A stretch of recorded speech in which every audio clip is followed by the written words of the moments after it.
You're going to work on the rules, following the rules, and then that by default makes your situational awareness just like 10 times better. Keep in mind that we don't have to like these rules, by the way. We just have to respect them. It's tough. Okay, so let's talk about sidestepping. Is that cool? And let's talk about the rules. Yeah, let's talk about rules and sidestepping. Again, right? So let's just lay the foundation here. Most people, they think about self-defense. They start thinking right away about like, what do I do if they have a knife? What moves do I need? Like, what if they do this, what do I need to do? If they do that, what do I need to do? That's all the physical. That's great. We need that for sure, 100%. But it's still just the backups, like building a house. The physical stuff is like the foundation, and you need it for sure, right? But if you stop there, it's going to be a pretty crappy house. Like there are no end of experts out there that like they're good, but all they know is the fight. You know, and and in any given situation, they're going to find the fight, even if it's not there. You probably heard the expression, right? How many times have I said this? To a hammer, everything's a nail. It's no different here.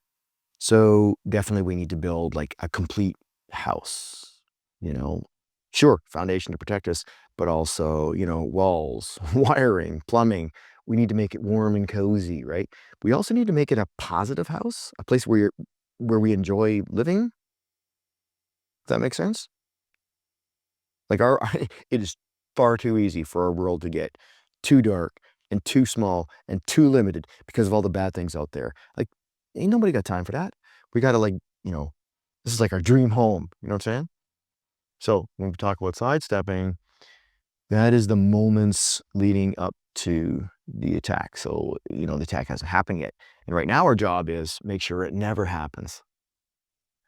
What do we need to do to step out of the way? Like the bad guy, he's going to still be the bad guy, right? We're not trying to change who he is or what he intends to do. We're just trying to make sure that um, we're not going to be the person he does it to. So we're just stepping out of the way. And I think this is a big deal that like most people miss. Like we need to change the way, the totality of the way that we look at self-defense and personal safety. And I love the way Emily puts it. It's like, we need so many people to know this stuff. So many people that the bad guy is too afraid about going out there to be the bad guy. Okay, and I know, you know, of course, nothing's guaranteed. That's why we have the physical stuff. Yeah, that's cool. But we need to start thinking about sidestepping a lot more often than I think we do. And a good way to do that is to establish a set of like rules to live by. And we need to practice those rules. It's like, what are the rules? And we need to practice them when we don't need them, when they're not important. So that by the time we need them, like they're habit, we've tested them out. We know that they work. We can rely on them. We trust them. Make sense? Well, here's a rule. Okay. So when danger's close, we don't need a perfect plan. You know, we don't need to be all stressed out trying to figure out what to do. And then people call that freezing. That's one of the ways that people can freeze.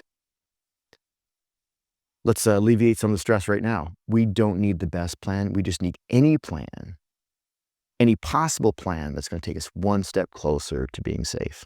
Now, let's just park here for a second, because I know there's a lot of experts out there that will actually say that they don't need rules. Everything is situational. Yeah, they say that rules don't work. It's not the rules. What breaks is that we get confused by the situation, we make a bad decision, and then later on we justify why the rule couldn't possibly have worked. It wasn't a rule. What happened was we didn't really want to listen to the rule in that moment, and we became our own worst enemy. So we got to take a look at, you know, why does that happen? Like all the rules in the world aren't going to help us if we don't get this nailed down. So one of the reasons is pride. Okay. Like during our normal everyday life, we make the wrong things too important to us. We fight for the wrong things, as it were. So if we let pride guide us when things are not dangerous, then for sure it's going to guide us when things are dangerous. Make sense? Another thing is practice. Most of us, we don't know how to make good decisions at the best of times, or you know, not even, you know, I'm not even talking about how to make a good decision. I'm talking about how do you make a decision, any decision at all. So if we can't do that when times are not stressful, how do we do that when times are stressful? All right. And again, this is where we freeze. This is where maybe we make a bad decision based on pride. And that moves us closer to danger instead of farther from danger. And we see this all the time. Like it's really common. But that's because probably no one's ever shown this. Like, how do you make a decision? And that gets even into, most people think that your decisions are either logical or emotion based. No, they're all based on emotion. Every single decision you ever make, right? Just recognizing that takes place is a good first step to say, okay, well, if that's the case, then how do I control my emotions so that I make better decisions? Kind of like that. Sometimes guys don't like rules because the rules are too specific and they don't explain those rules. So there's no foundation, there's no depth of understanding. So, okay, here's a good rule. When faced with a threat, you don't need the best plan. We talked about that. All you need is the first decent plan that you can think of, and then you act. Okay, and then the next rule is you can like layer more plans on top of that as you go. So it's like this, you know, you do something, make another plan, do something, make another plan, right? So you don't need one plan, you just need to be able to make different plans as you go, moment by moment. In order to do that, that also means that nobody gets to question why. No one gets to argue, no one gets to negotiate, hey, let's not do this, let's do something else. It's like, this is the plan, boom. Then this is the next plan, boom. And you keep on doing that until you're safe, right? And that's really hard to do, especially when there's more than one person involved. That's where we start talking about the veto rule. That also means no apologies, which means you can't ever regret. You have to like forgive yourself in advance that sometimes the rules, the decisions that you make are going to be, they're going to make a fuss, right? They're going to upset people. And maybe later on, you're going to think, well, perhaps I could have made a better decision. Yeah, maybe, but you didn't. And that's okay. You made a decision. So another rule there is never apologize for the decisions that you made. You can learn from them, but never regret them. One biggie is this whole idea about trying to calm ourselves down when we're facing a threat. Uh, so the rule here is don't try. Instead, what you do is you learn to respect the sensations that are occurring in your body when you feel this thing called fear. So you got to respect the feelings, give them their time, honor them as signals, right? They're signals, um, and and then you got to obey those, like honor those signals for what they are, and then follow the rules that we've established. The feelings are going to guide you through the rules. It's kind of like this. When I feel this feeling, I breathe like this. Make sense? When I feel this feeling, I get up and I do this. Forget about why. You feel the feeling, you do that. And it's like you're ruthless with yourself. And you're not trying to calm yourself down. Actually, what you're doing is you're raising your ability to, so instead of calming yourself down, you're raising your ability to work within a more stressful environment. Now, we could talk about situational awareness, but what does that even mean, right? How do you do that? How do you get better at noticing things? Why do so many people mess it up? So instead, let's talk about some rules to live by that help you with situational awareness. So you're going to work on the rules, following the rules, and then that by default makes your situational awareness just like 10 times better. Keep in mind that we don't have to like these rules, by the way. We just have to respect them. It's tough. Okay. Here's a rule. Never look down.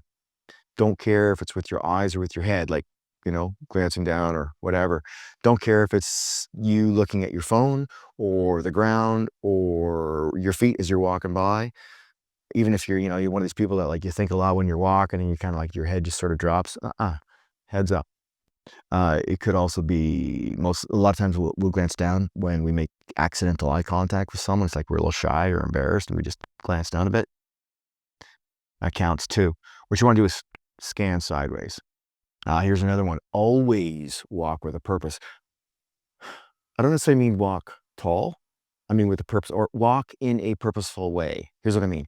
So you don't want to be hurried and you don't want to look like you're walking hurried. You also don't want to walk like you're tough. Now this is partly, this extends from how we hold our body. So it includes how we hold our body, our stride when we're walking, how our whole body moves while we're walking, like our shoulders move in conjunction with our feet, that sort of thing.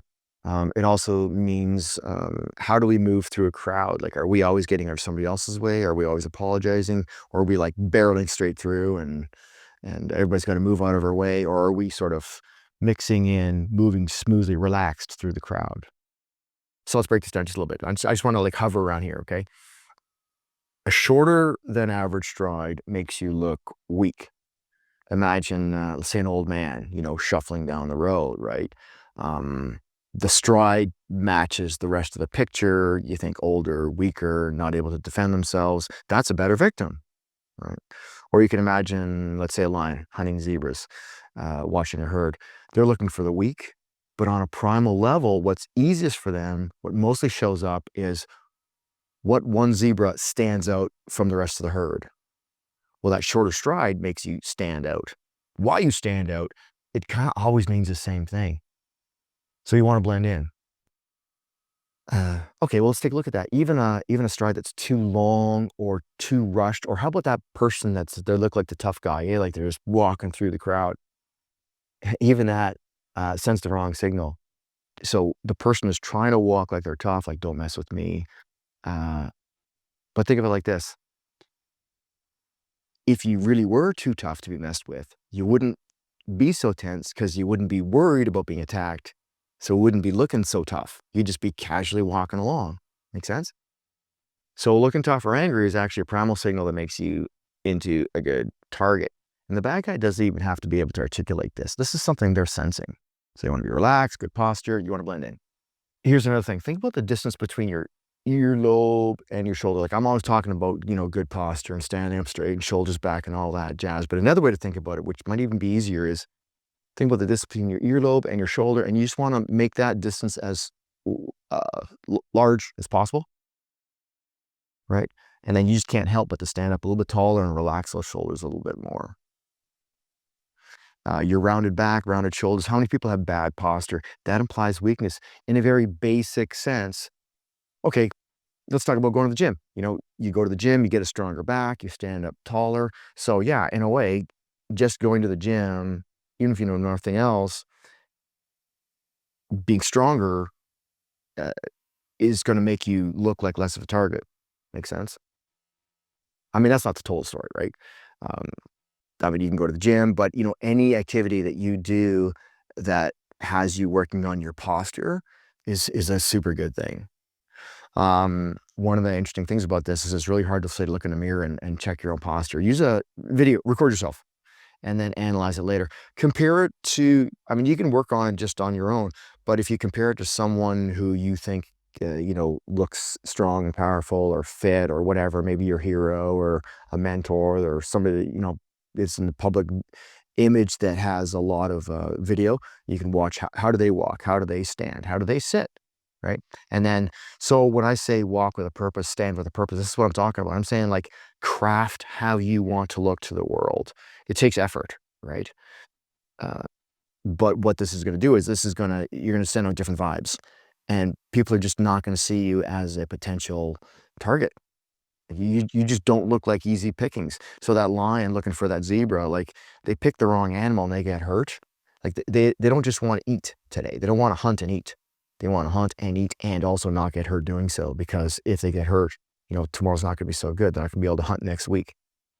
So even if there's a bad guy out there, they're not going to want to attack you because they can't predict what you're going to do. They're like, well, this person looks fit. They're walking nice and relaxed. They're comfortable here. Why are they so comfortable here? That doesn't seem so good for me. And then they're going to look for somebody else.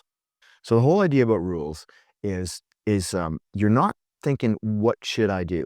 What you're thinking about is put your mind in the predator's mind. What does the predator think about? Do they think this particular area is good hunting grounds? And you don't even need to be like, so you want to think like a predator. So think about how they think and what rules they live by, and you want to disrupt those. That's really what you're doing, is you're disrupting their plan. They got a plan, you're going to mess with it. Well, the problem is how does a predator think, right? How are you going to know if no one teaches you how? So anyway, rules. Always be purposeful in how you walk, stand, how you hold your body. Here's another one. Always be scanning. Again, you never look down, but you're looking side to side. Before you leave the building, scan what's outside. When you leave the building, pause, actually like physically stop. Whoever does that, right? Physically stop, move out of the doorway, physically stop. I don't know, use an excuse, adjust your clothing. Take a few seconds, let's say 3 seconds at minimum, and just look around, right? Notice people, what's going on. I mean, you're not just noticing people, you're giving your intuition the ability to do its job and let it do most of the work. So here's the thing, if you do make, anytime at all, if you do make contact with someone, I mean, it happens, right? Keep scanning. If you make eye contact second time, it can happen, right? It's a fluke, but it could still happen. But the reality is man, most of us are so absorbed in our day-to-day lives and like what we're doing that we're not paying that much attention to somebody else. Okay, so you notice them looking at you a third time. Okay, they're tracking you, right? Now that doesn't mean they want you harm, right? I mean, maybe they like your hat, right? But you definitely want to register that. It's not a fluke anymore. And you can't register that if you're not scanning. So the more you scan, the more you're gonna start doing it just casually. So it's gonna look natural. It doesn't look like you're scanning, you're just naturally looking about. If someone wants to attack you or grab you or whatever, there are basic ways that they're gonna do it. They can walk past you, right? So maybe they're walking, right past you on the street or, in a crowd, and what they want you to think is that they're gonna, walk right past you. Hey, don't pay attention to them. They're nobody. They're just walking past, and then suddenly they make the move. That can happen. Another way is they're gonna ambush you. So they know where you will be or where you're gonna walk past, right? So they're predicting where you're gonna be, and that's where they're gonna make your move. Now, if you're scanning, your guts is still good. Your guts is still gonna do most of the work, and all you have to do is let it. Okay, so hey, you just naturally feel, hey, maybe I want to walk a little wide around that car, or you get this, sense, and you just stop right there, turn around, go back inside. Because you noticed maybe later on you think, oh yeah, well there was a van parked right beside where I was, and why is it there? And you just got a bad feeling. That's enough. Turn around, go back inside. Now you don't need a plan for all these different scenarios, like all the different ways the bad guy's going to come at you. Doesn't matter if there's an ambush or whatever. All you need to do is be aware that, yeah, you know what, an ambush is a thing, right? And then you trust your gut, change what you were about to do, and you do something else. Another thing they might do is they might pace you. Let's say they're walking behind you, or they're walking beside you at a distance, someplace over there, but they're getting closer. So like you're gonna meet at some point, such as by your car, or how about this, by the doorway to your apartment. And again, this is just a scenario. The rules are more basic to serve you in like one rule in a variety of scenarios, if that makes sense. So in this case, this is just another version of an ambush. You don't have to worry about the details. As soon as you get a sense that something like this is going on, you change what you're about to do. And it's even better if you can do it sort of casually, like as if you just change your mind, you're gonna turn around and walk in the other direction. You forgot your keys or something. Bottom line here is always trust your gut. Even if you don't understand what's going on, you can figure it out later. Gut, intuition, instinct. I mean, you can call it chicken soup for all I care. Whatever works for you. This is just different ways to say that it's your primal self sending you danger signals. And your primal self doesn't even really care if the danger is 100% understandable, right? It detects something and it sends out a signal. Now, the low signal, that's the gut feeling. That's your instinct, right? If you don't pay attention to that, it turns a signal up, all right? It's like volume on a radio. Now we might call that fear, right? Ignore that enough times or don't spend enough effort or time, formulating what it is that you should do in that situation. Now your primal self figures, well, the only way to get your attention, to get you to do something, like it wants you to move. Basically, it wants you to move. All these feelings, the feelings of fear, your gut telling you to do something, is saying move. You're here, go somewhere else. Well, if you don't pay attention to that, and that's exactly what society tells us, right? Don't overreact, don't freak out, right? Well, now your primal self is like, well, the only way to get your attention is to crank that signal up really loud, right? Just max out those speakers. And then we call that drama. So how do we deal with drama? Well, one of the biggest ways, I know we're talking about rules right now, but we might as well mention it. One of the best ways to deal with drama is give yourself that permission to react sooner to these lower levels of signals. And I know I'm painting with a broad brush here. There's a little bit more to trauma than that, but I mean, that's a good starting point. Okay, so here's another rule. Just playing with a couple of them here. Uh, right, if they want your wallet or something that you have, give it to them. Like it's just a thing. This is where pride comes in, by the way. No, you don't need to throw it. You don't need to have a strategy about how you toss it over their shoulder so that you can run away or whatever. Actually, you want to be calm. Like it doesn't even matter because it doesn't. If they want you or your children, okay, that's not something that you have. That's who you are, right? Do not, under any circumstances, comply. Not even a little bit. Like fight like your life depends on it, like it does. Okay, and quite often what they'll do is they'll start with a small thing, like they might even be your wallet, right? And that's like an interview. It's just jargon that call it what you want. It's like they're testing with a small thing. Will you comply? So that they can do the bigger thing that they truly want. Okay, so do this, and I won't hurt you. Do this, and I won't hurt your children. And then they get you to do that thing, and then it just builds from there, right? Uh, no, big old hard no on that. Fight like you are possessed. And then once you start moving, this is a big rule. Once you start moving, you don't stop moving. Not until you are home, behind locked doors, and with someone you trust. Okay, this is a big one. Um, this one right here, big one. Include your children or anyone else who might be with you when you need to defend yourself. And what you need to do is you need to have calm, mature conversations using plain language, being very clear. Don't skirt the issue. You want to be mature. You want to be calm. Even if your children are really, really young, like you don't have to worry too much about it. They will pick up on your calmness and they will digest this as something that's, it's serious. Pay attention, learn from it without getting upset about it. Okay. So the more we try to protect our children from this, the worse it's going to be. We want to do the exact opposite.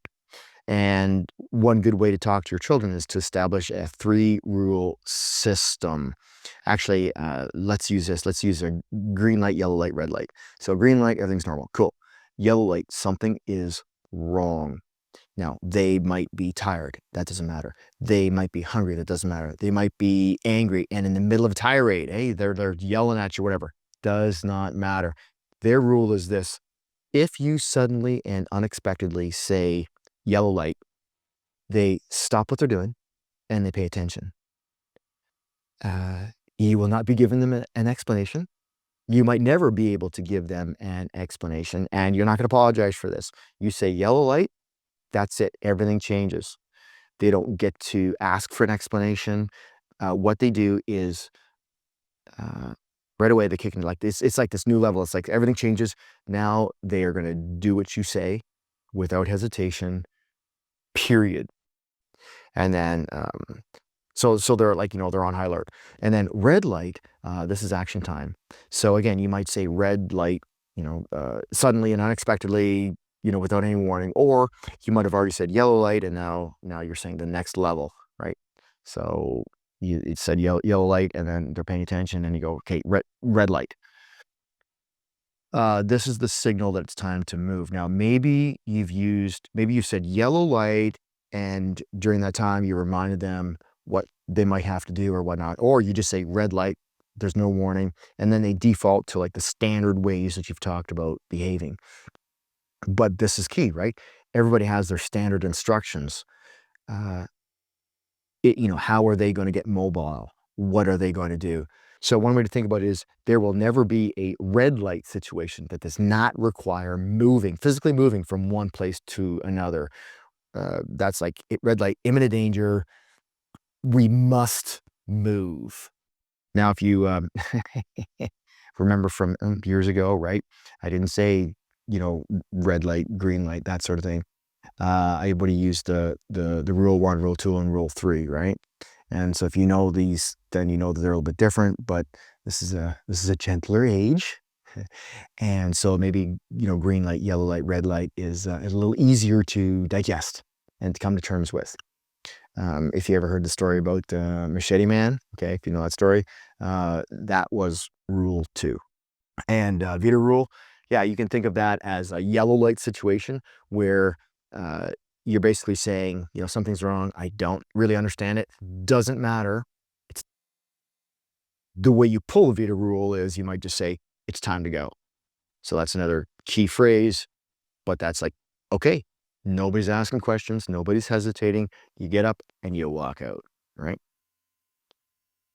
Anyway, this is just, this is just a few. I just wanted to give you just something to sink your teeth into when you talk about making plans for emergency situations with the people that you might be around when the situation occurs, because it's too late. You got to talk beforehand, because there's no time to talk when the danger is there, right? But it's always the same bottom line, right? The bad guy, they don't fear the law. Look, even if the law works perfectly, it's designed to play its part after the fact. Like, it's never going to be there soon enough to save you, right? So the only way to make this all work is get enough of us to know this stuff, so the bad guy starts to fear us, right? We make them uncertain. Anyway, I just want to just hover around that whole idea about, you know, we're sidestepping danger. How do we do that? Well, we need rules. Well, how do we do that? Well, we establish some basic rules, and they can't be too specific, but they're got to be basic, and we got to understand them enough, and we have to practice them when times are not stressful, so that we get used to them and we see that they work. We trust them. We have to be able to trust them. I guess that's the thing, is we have to be able to trust them to be consistent and be reliable, so that when danger does walk around the corner, boom, they kick in, and we're good. Cool, cool, cool.